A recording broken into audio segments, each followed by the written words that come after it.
Hello mga inay, magluluto ako ngayon ng pork menudo. Naganda ako ng sibuyas, bawang, luya, bell pepper, pinigang kalamansi, carrots, patatas, hotdog, laurel, baboy, atay ng baboy, at menudo sauce. Hinugasan ko muna ng maigi ang baboy. Pagkatapos ay minarinate ko ang baboy sa kalamansi at toyo. Ang kalamansi ay 3 piraso. Minarinate ko ito ng 30 minuto. Nilagay ko muna sila sa ref.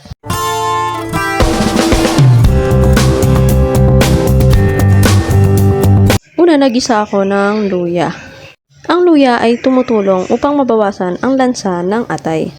Ginisa ko lang ang luya hanggang sa maluto ito at isinunod ko na ang atay. Ang atay ay talaga naman nagpapadagdag ng sarap sa menudo. Pero dati kasi hindi ako kumakain ng atay ng baboy. Sabi ko nga sa mister ko noon, para kasing may buhangin yung atay ng baboy. Pero nung sinubukan ko ang ganitong klaseng luto sa atay, nasabi ko na lang masarap pala ang atay. At pagkatapos ko nga silang prituhin, sinet aside ko muna ang mga atay. Sunod ko naman prituhin ang patatas. Mas gusto ko kasi ang lasa ng patatas kapag naka-fried siya. At mas madali rin siyang lumambot. Pagkatapos kong fried ang patatas, isinet aside ko ito at sinunod ko namang prituhin ang carrot.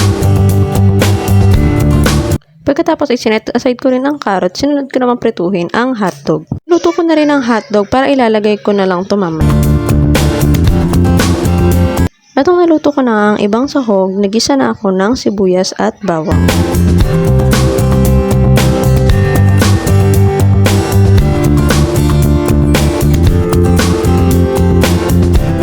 At nung nakita kong luto na ang sibuyas at bawang, isunod ko na ang minarinate kong baboy.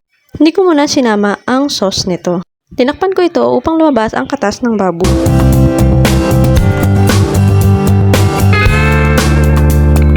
At nung natuyo na ito, hinayaan ko lang muna ito sandali upang ma-fried ang baboy.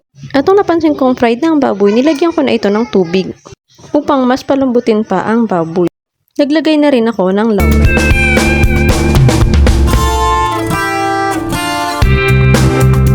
Pagkatapos ay naglagay na rin ako ng pamintang durog at pork cube.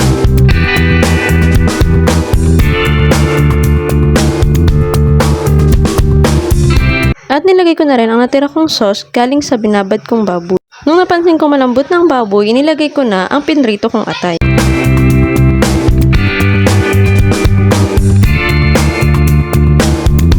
Hinalo ko lang ang mga ito sandali at nilagay ko na ang menudo sauce. Pwede din naman kayong gumamit ng tomato sauce. Nag-add na rin ako ng konting tubig. Habang kumukulo, inilagay ko na ang bell pepper.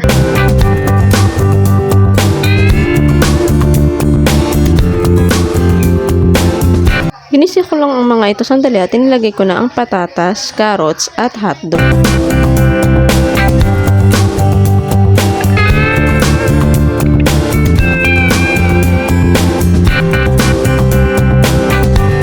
Tinakman ko ito upang malaman kung tama na ba ang alat. Nung malambot na ang patatas at carrots, pinatay ko na ang apoy.